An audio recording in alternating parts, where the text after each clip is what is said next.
Muy buenas noches, estimados amigos. Bienvenidos a la charla del día de hoy. Entonces, siendo las 7:35, iniciemos con una oración. En nombre del Padre, el Hijo y el Espíritu Santo. Amén. Creador inefable, tú que eres la verdadera fuente de luz y de sabiduría y el principio supremo, dígnate infundir sobre las tinieblas de mi inteligencia el resplandor de tu claridad, apartando de mí la doble oscuridad en que he nacido, el pecado y la ignorancia.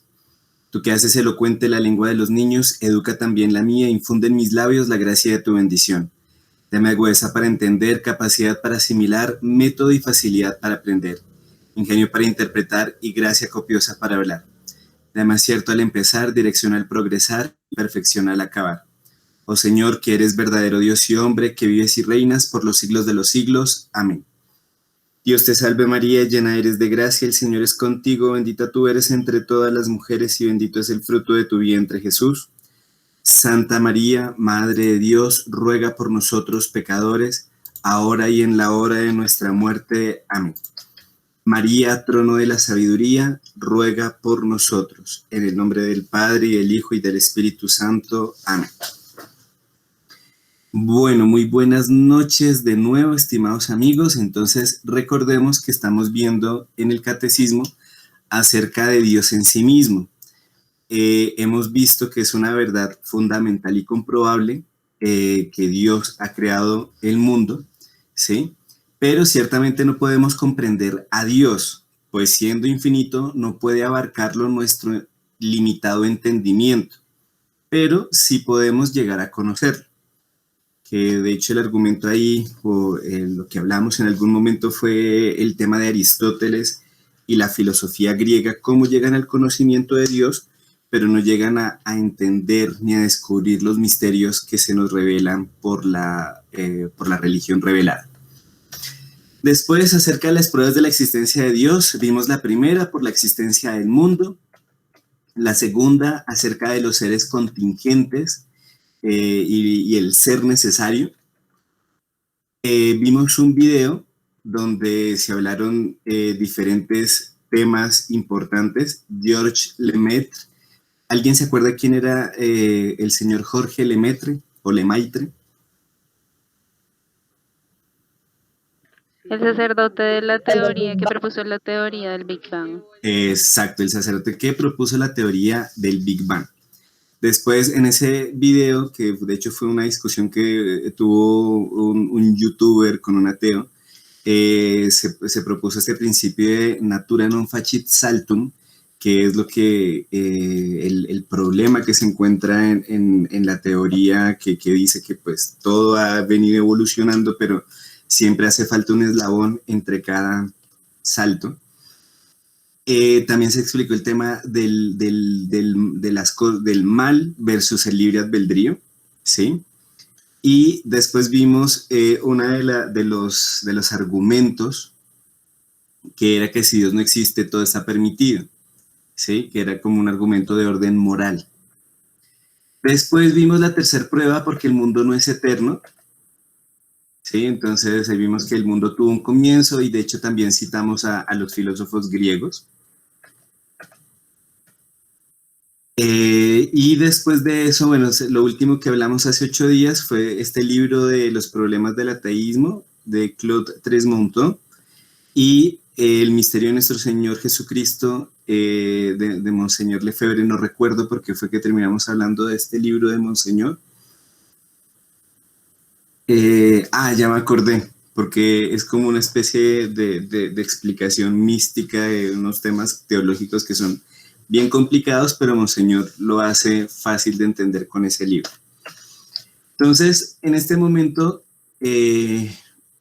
nos toca ver la prueba número 4 por el orden que hay en el mundo. Pero entonces, antes de iniciar, vamos a poner...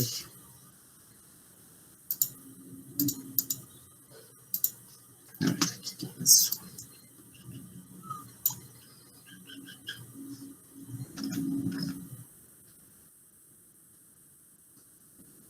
Les voy a compartir la pantalla.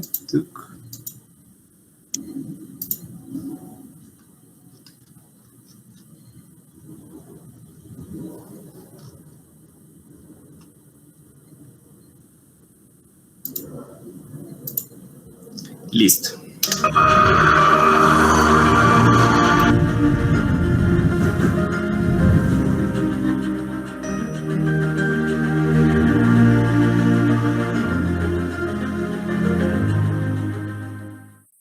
En las últimas décadas, los científicos por el mundo han realizado descubrimientos que claramente muestran que un diseñador inteligente es el responsable de la creación del universo. Muchos creen que todo el universo comenzó a existir de la nada por casualidad, pero si se piensa en ello, la nada no pudo traer a la existencia al universo porque la nada nada produce. Todo lo que empieza a existir debe tener una causa. Sin embargo, muchos creen que no sería tan difícil conseguir un sistema solar como el nuestro, con un planeta apto para la vida, como la Tierra. No obstante, muchos científicos disienten, y ellos han introducido evidencia abrumadora para fundamentar su posición. Por ejemplo, hay muchas fuerzas en el universo que están precisamente balanceadas para hacer cosas como mantener unida la materia. Sin estas fuerzas, las galaxias, los planetas y las estrellas nunca se hubieran formado. Se han observado que muchas estrellas se agrandan y se contraen de manera significativa. En un año, un resplandor puede ser muy fuerte y luego muy tenue. Sin embargo, afortunadamente nuestro Sol tiene una increíble estabilidad. Él no se agranda ni se contrae de manera significativa como lo hacen muchas otras estrellas. Si nuestro Sol lo hiciere, la vida en la Tierra sería catastrófica. Algunas estrellas de hecho sí explotan violentamente en una supernova. Los escombros de estas explosiones se llaman restos de supernova. Según muchos evolucionistas, estos escombros deberían ser visibles con telescopios por millones de años. Según la investigación científica, las galaxias similares a la nuestra experimentan una supernova en promedio cada 26 años. Por lo tanto, si supiéramos aproximadamente cuán frecuentes ocurren en las galaxias similares a la nuestra, el total de los restos de supernova que tenemos en nuestra galaxia debería darnos una idea de cuántos años tiene nuestra galaxia. En la búsqueda por los restos de supernova en nuestra galaxia de la Vía Láctea, los astrónomos han descubierto un total de solo aproximadamente 250. Entonces, si una supernova ocurre aproximadamente cada 26 años, como lo hemos visto de esas otras galaxias, un total de 250 restos de supernova nos indicaría una edad cercana a 6.500 años para nuestra galaxia. Eso es casi semejante a la indicación de la Biblia sobre cuánto tiempo ha existido nuestro mundo.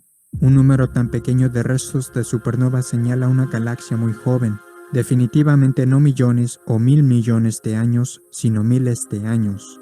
Para decirlo de otra manera, si los evolucionistas tuviesen razón sobre la edad de la Tierra, entonces veríamos miles y miles de restos de supernova en nuestra galaxia, y no aproximadamente 250.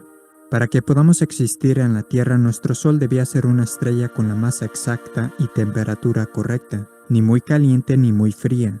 Nuestro Sol genera una cantidad perfecta de energía para la vida en la Tierra. El Sol libera más energía en un segundo que lo que la humanidad haya producido en toda su historia. Si pudiéramos sentir una baja de la energía del Sol por tan solo un pequeño porcentaje, todos los océanos se congelarían. La Tierra está a la distancia correcta del Sol.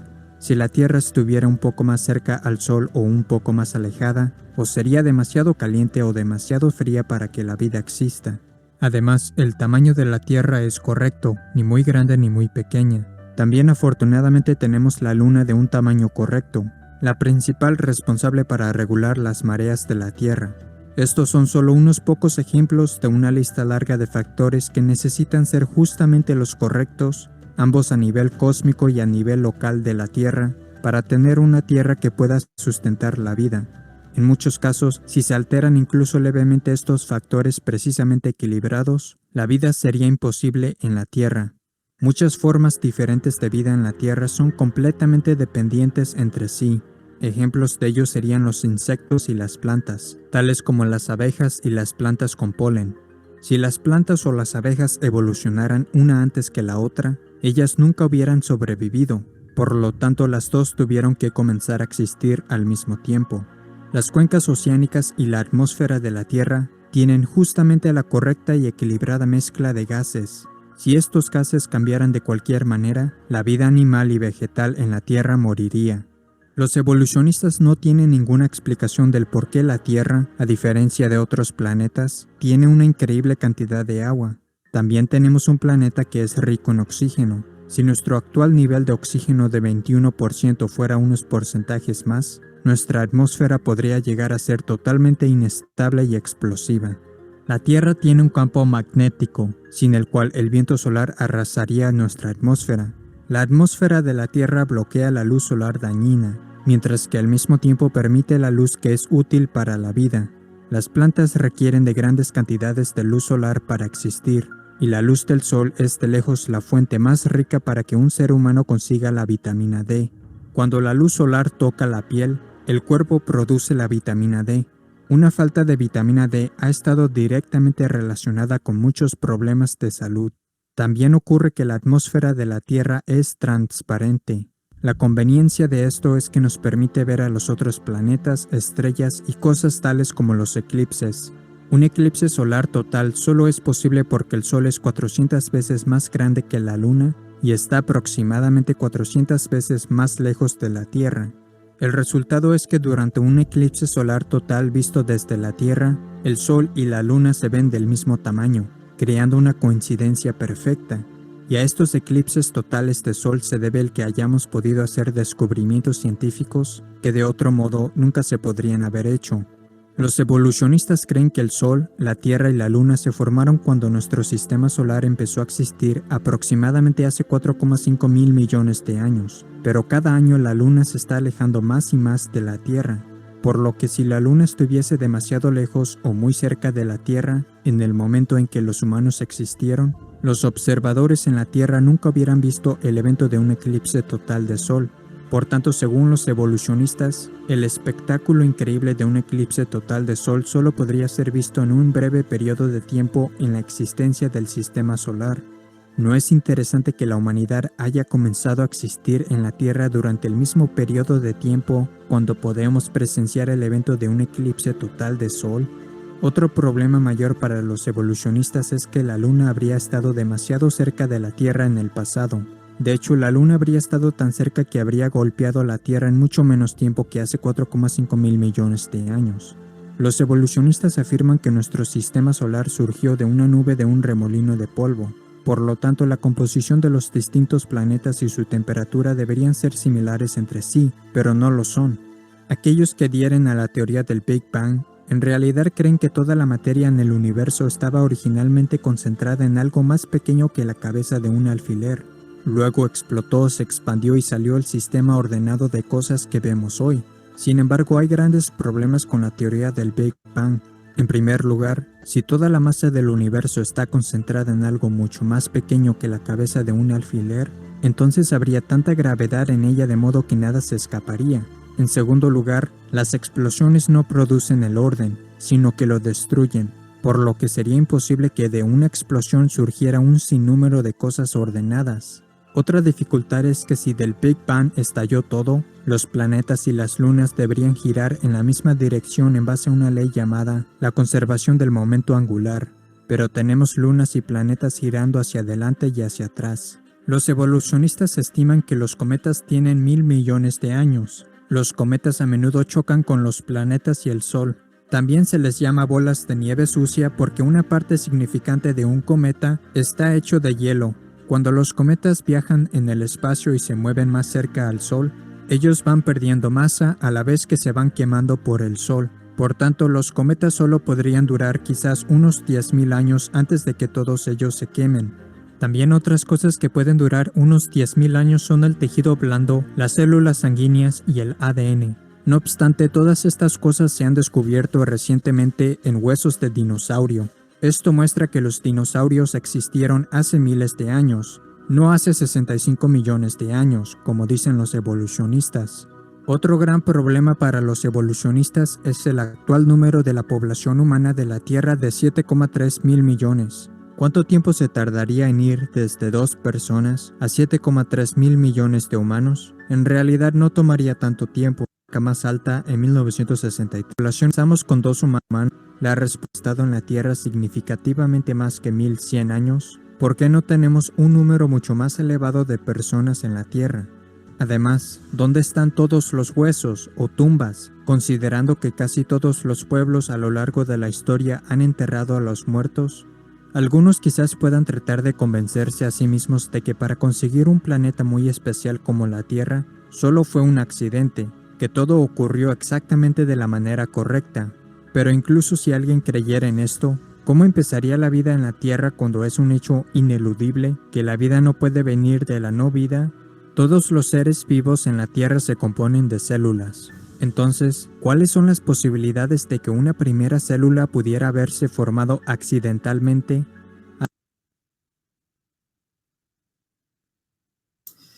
Bueno, ese video es como un abrebocas de justamente lo que vamos a tocar en el día de hoy, ¿sí?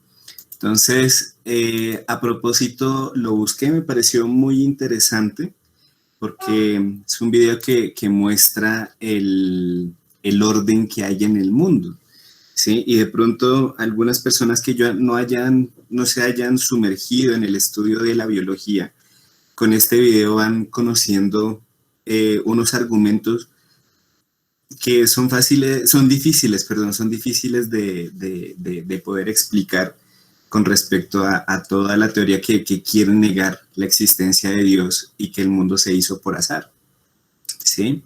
Entonces, en esta cuarta prueba, hablamos acerca del orden que hay en el mundo. Entonces, podemos decir que el orden admirable que hay en el mundo exige la existencia de una inteligencia ordenadora. Esa inteligencia ordenadora es a la que nosotros llamamos Dios, ¿sí? De hecho, es la definición de Dios, que es ser omnipotente, ser una inteligencia que ordena el todo. Para ello, entonces, vamos a probar primero que hay en el mundo un orden admirable y luego que este orden exige una inteligencia ordenadora. Entonces, como lo vimos en el video, en el mundo hay un orden admirabilísimo en todos los seres. Y nos podemos dar cuenta en los infinitamente grandes.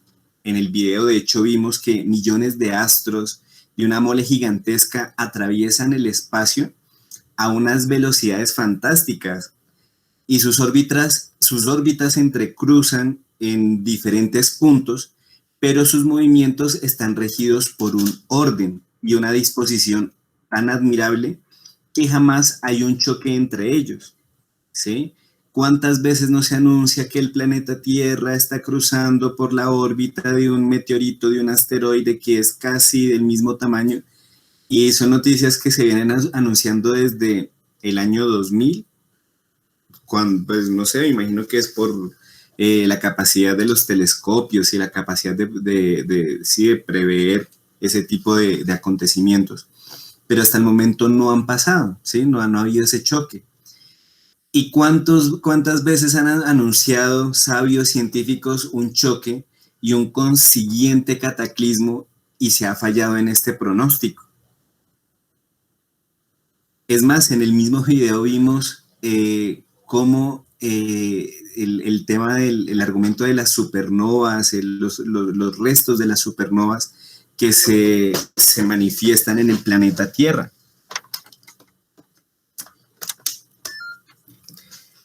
También está, y de hecho lo vimos en el video, el tema de los cometas. Eso la verdad no lo sabía y es bastante lógico, porque si los cometas solamente tienen un ciclo de vida en el que una vez pasen cerca al Sol ya se desintegran y su existencia sería de 10.000 años, entonces ¿por qué, a pesar de que el mundo, según la teoría de la evolución, dice que existe hace millones y millones de años, siguen existiendo y se ven los cometas? También otro argumento es en los seres más pequeñitos. Vimos también las plantas más humildes cómo tienen órganos complicados, y para esto basta nomás escuchar hablar a un ingeniero ambiental, a un botánico, cómo hablan de las plantas vasculares, de las no vasculares, cómo hay plantas que germinan y se dan en tierra caliente, otras en tierra fría, hay otras que florecen en lugares donde hay estaciones. Entonces, hay una función distinta para cada parte en las plantas. También, asimismo, hay nutrición, respiración, circulación, reproducción, y todos ellos conspiran, podríamos decir que conspiran a un fin preciso y determinado. ¿Y cuál es ese fin preciso y determinado? La conservación del individuo y de la especie. Es más, lo que se dice de las abejas, que de hecho también se mostraba en la pantalla y en el video, ¿sí? Cómo se sabe que para que existan cierto tipo de plantas es necesario que existan también las abejas. Entonces, ¿cómo es posible que en ese paso del azar hayan llegado después las abejas y se hayan insertado en esa forma de darle la existencia a esas plantas que necesitan de ellas? De hecho, es uno de los problemas que hoy en día se enfrenta el mundo, y es a la falta de polinización en algunas partes del mundo, porque se rompe ese equilibrio que Dios ha puesto, ¿sí?, con respecto a las abejas y las plantas. También, en segundo lugar, podemos decir que este orden supone una inteligencia ordenadora, y en efecto, solo una inteligencia puede disponer convenientemente los medios apropiados para la consecución de un fin, en lo cual precisamente consiste el orden. Hay un autor que dice que el mundo ha sido hecho con inteligencia, luego ha sido hecho por una inteligencia. Además, podemos decir que es un absurdo atribuir al azar y a la casualidad el orden maravilloso del mundo, porque así como lo que caracteriza a la inteligencia es el orden, así lo que caracteriza al azar es el desorden. Obrar al azar es como quien dice obrar ciegamente, a tontas y a locas, sin el conocimiento de los medios o sin la acertada disposición de ellos para alcanzar el fin que uno se propone.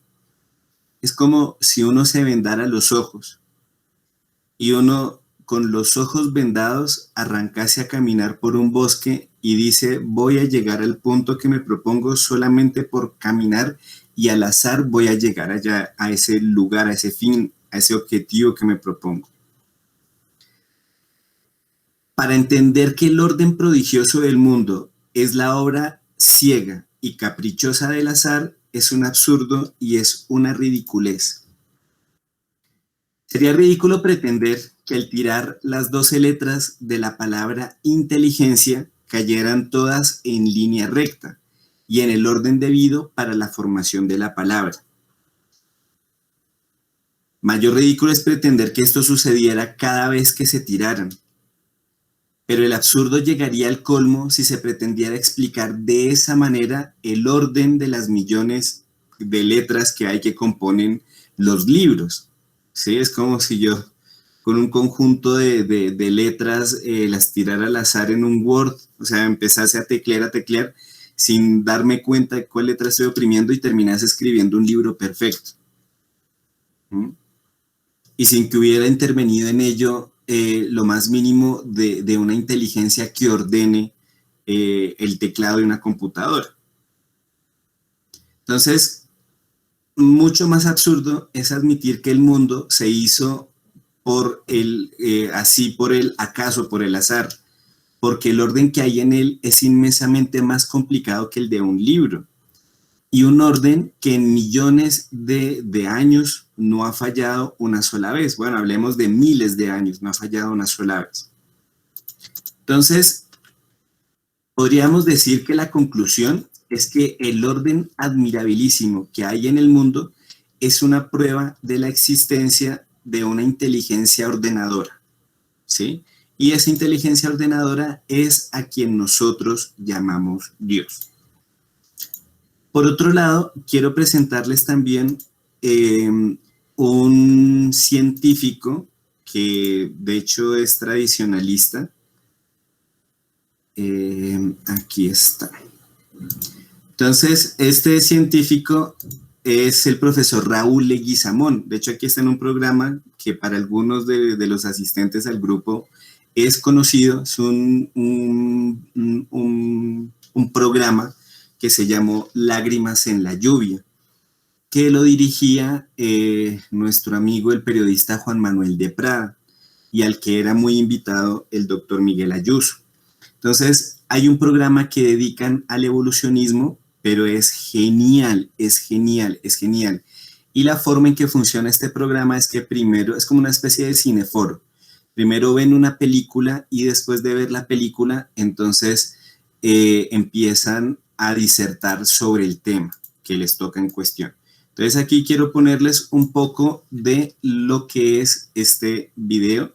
Después les comparto por el chat el enlace para que ustedes, si quieren, lo sigan viendo. Con un público diferente. Esta tarde, en respuesta a la petición de muchos de nuestros espectadores, trataremos de asomarnos al misterio del origen del hombre. ¿Cómo apareció el hombre sobre la faz de la Tierra? ¿Puede considerarse su aparición fruto del azar y la selección natural? ¿Es el hombre el producto de un continuo evolutivo o, por el contrario, en él se da una especificidad que lo hace distinto al resto de los animales? Y en último término, ¿cuál es esa especificidad?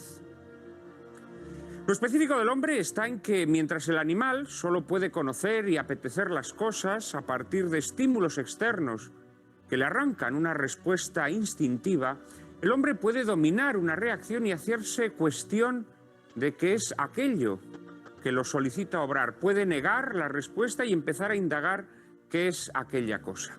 Esta capacidad humana no procede de una instancia de índole meramente sensible o animal, sino de un principio presente en el hombre que llamamos espíritu o alma racional, que es lo que configura las dos potencias específicamente espirituales del hombre, el conocimiento abstracto y la voluntad.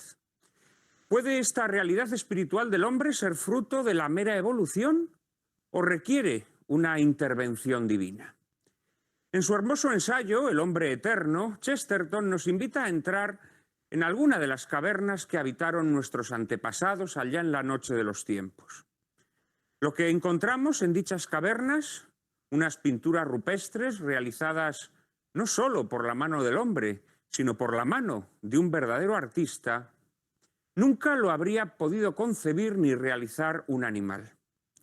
Resulta chocante que los hombres de las cavernas, tan alejados de nosotros en el tiempo, sean a la vez tan cercanos a nosotros, y que bestias tan cercanas a nosotros en el tiempo como el chimpancé o el gorila sean a su vez tan lejanas. ¿Por qué los animales no realizan ningún tipo de arte, por rudimentario o balbuciente que sea? Por una sencilla razón. Porque el hombre se diferencia del resto de animales en especie y no en grado.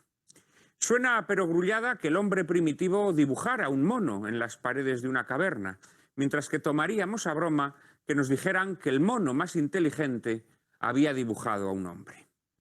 Existe una clara desproporción, una barrera insalvable entre hombres y animales, una ruptura en ese hipotético continuo evolutivo. El arte es la firma del hombre, decía Chesterton, el rasgo exclusivo de su personalidad. Y donde decimos arte podríamos decir ciencia o filosofía. El modo de obrar manifiesta la naturaleza del que obra. Esta frase es espectacular. El modo de obrar expresa la naturaleza del que lo obra. ¿Sí? De hecho, en filosofía escolástica se dice agere sequitur esse, el obrar sigue al ser. Entonces, aquí lo que está diciendo Juan Manuel de Prada, y es un argumento también bastante bueno, es el arte, cómo es producto de una inteligencia y por ende también la cultura, la filosofía. En el hombre existe una vida sensitiva, como en el resto de animales, pero también algo específico y exclusivo, una vida racional que le permite conocer las cosas de un modo muy distinto al de los animales y orientar su conducta mediante una voluntad libre o capacidad de elección. Esta es la sencilla y escueta verdad que debería dejarse bien clara en cualquier intento mínimamente honesto de dilucidar los inicios de la humanidad. Las pinturas rupestres no fueron comenzadas por monos y terminadas por hombres. Los animales no dibujan mejor a medida que se produce su evolución. El rudo chimpancé prehistórico no pintaba de forma más rudimentaria que el refinado chimpancé contemporáneo. El hombre no puede ser considerado sino como una criatura absolutamente independiente y singular respecto a las demás criaturas. Es diferente del resto de animales porque es a la vez creador y criatura, y esta diferencia no es el producto de un mero continuo evolutivo. La aparición de la inteligencia humana, afirma Chesterton, no fue el fruto de una evolución, sino de una revolución. La inteligencia humana no existía y comenzó de pronto a existir. Tratar de explicar su aparición como un puro proceso de agregaciones y síntesis químicas es sencillamente inverosímil. Algo misterioso sucedió en el interior de las cavernas, algo que trasciende los límites del tiempo y quizá también los límites de nuestra comprensión. Hoy trataremos de asomarnos a ese misterio en compañía de Manuel Carreira, Raúl Osvaldo Leguizamón, Natalia López Moratalla y Leopoldo Prieto. Les prometo un coloquio formidable, pero antes, como siempre, María Cárcava les anticipa la película que lo ilustrará. Muy buenas tardes, Juan Manuel, y muy buenas tardes a todos ustedes. Intentarlo en los próximos programas antes de terminar la temporada.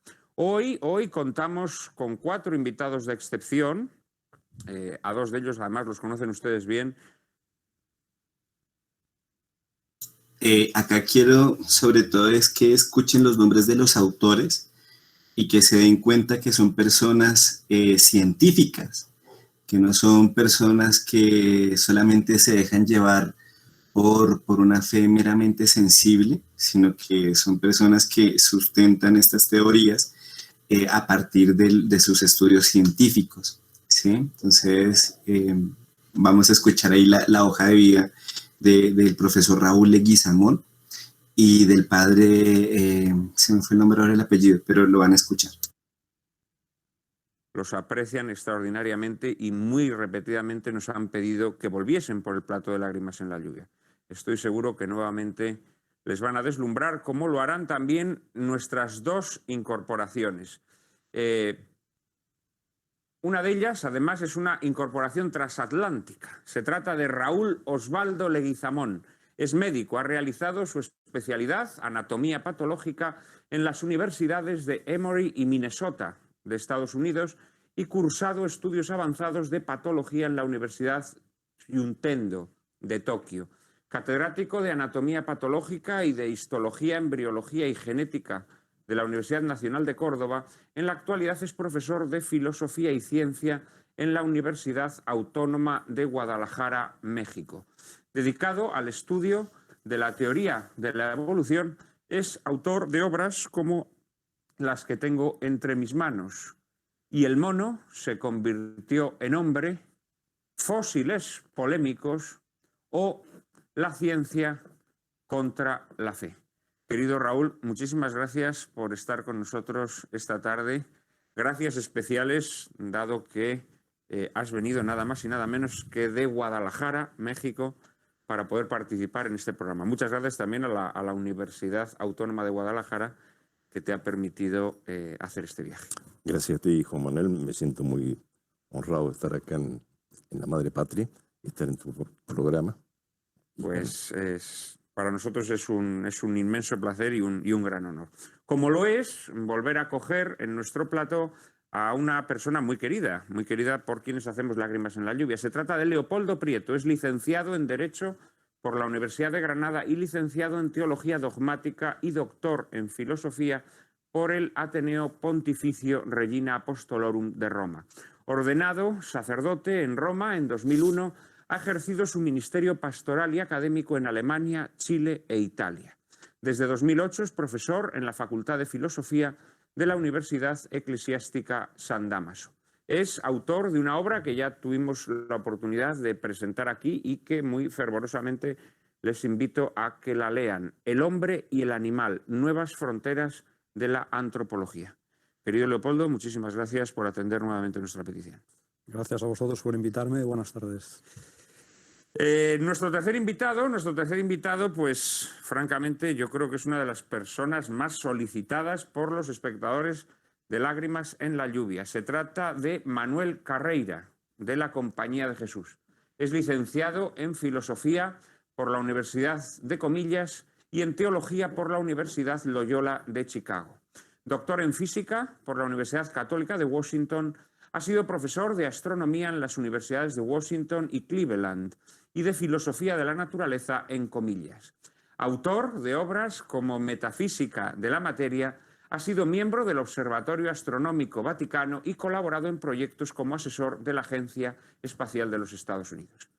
Querido Padre Carreira, muchísimas gracias por atender nuestra petición. Un gusto de nuevo estar con ustedes.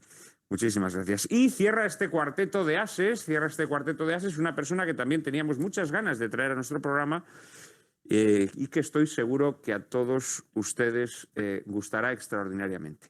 Se trata de Natalia López Moratalla. Es licenciada en Químicas por la Universidad de Granada y doctora en Biología por la Universidad de Navarra, de la que es catedrático de Bioquímica y Biología Molecular. Presidenta de la Asociación Española de Bioética y Ética Médica, es autora de un centenar de publicaciones en bioquímica, bioética, biología teórica y divulgación científica.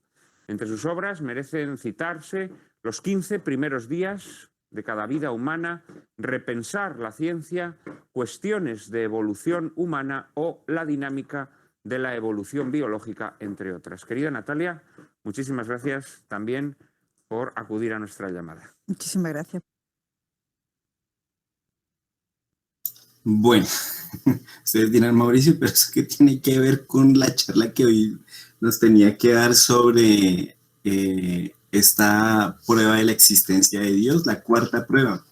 Pues bueno, justamente para que nos demos cuenta que no es un tema de loquitos que creen en Dios o que creemos en Dios y que solamente se justifica por el simple hecho de que la fe sea una fe ciega que mueva todo el argumento, no. De hecho, al contrario, es lo que hemos dicho desde el inicio, que la razón y la fe no se contradicen, sino que son dos caminos que van paralelos. Uno no se mete sobre el otro, pero los dos sí nos acercan y nos llevan a Dios. Entonces, quería mostrarles estos personajes. De hecho, ya mismo les voy a copiar el enlace de este programa de Lágrimas en la Lluvia, porque conviene que lo vean. Para los que llegaron tarde, ya hemos visto otro video que hablaba sobre el mundo. Les fui mostrando acerca de cómo hay un orden perfecto en las esferas exteriores a la Tierra, ¿sí?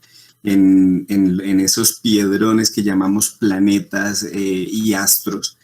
Y también vimos algo de un video donde hablábamos de ese orden que también hay en los seres más pequeños, ¿sí? Empezando desde las células hasta pasar por los órganos del cuerpo y también por los mismos insectos y todos los animales inferiores que hay, ¿sí? Entonces, bueno, ahí ya les copié en el chat para que si quieren vean ese video y también vean el otro. A ver, aquí está, con el que iniciamos la sesión. Entonces, bueno, estimados amigos, para concluir el día de hoy con esta prueba y no saturar, porque alguien me decía, pero es que son muchos nombres y esos nombres casi no se nos graban. Entonces yo dije, bueno, pues vamos entonces a hacerlo de una forma más práctica, más sucinta. Y vamos a utilizar cada sesión para hablar de las pruebas. Entonces, hoy nos tocaba ver la cuarta prueba. Entonces, la cuarta prueba que hice por el orden que hay en el mundo. Y dijimos que el orden admirable que hay en el mundo exige la existencia de una inteligencia ordenadora a la cual llamamos Dios. Y eso lo hemos probado, no voy a volver a repetir todo, simplemente lo voy a anunciar. Primero porque hay en el mundo un orden admirable en todos los seres y a su vez eso lo explicamos con los seres infinitamente grandes y con los seres más pequeñitos. Segundo, lo probamos también que este orden supone una inteligencia ordenadora. Entonces dijimos que ese orden exige hay una inteligencia en el mundo, hay un orden en el mundo, y detrás del orden existe una inteligencia, que es lo contrario al caos, que casi siempre es lo que produce el azar, ¿sí? De hecho, es el segundo argumento. Casi siempre cuando existe el azar va generando desorden. Entonces dijimos como argumento que es ridículo que si yo empiezo a teclear simplemente el teclado de mi computadora, pues inmediatamente se vaya a escribir un libro en perfecto orden. O si todos los días intento oprimir teclas y se vaya a formar un libro de un día para otro. Pues resulta que si eso no pasa con un libro, mucho menos con el mundo y con los argumentos que dimos al inicio de la charla. Después de eso, ya entonces concluimos diciendo que el orden admirabilísimo que hay en el mundo prueba la existencia de una inteligencia ordenadora. Y esa inteligencia ordenadora es a quien nosotros llamamos Dios. ¿Listo? Entonces, estimados amigos, ¿tienen alguna pregunta con respecto a este argumento del día de hoy?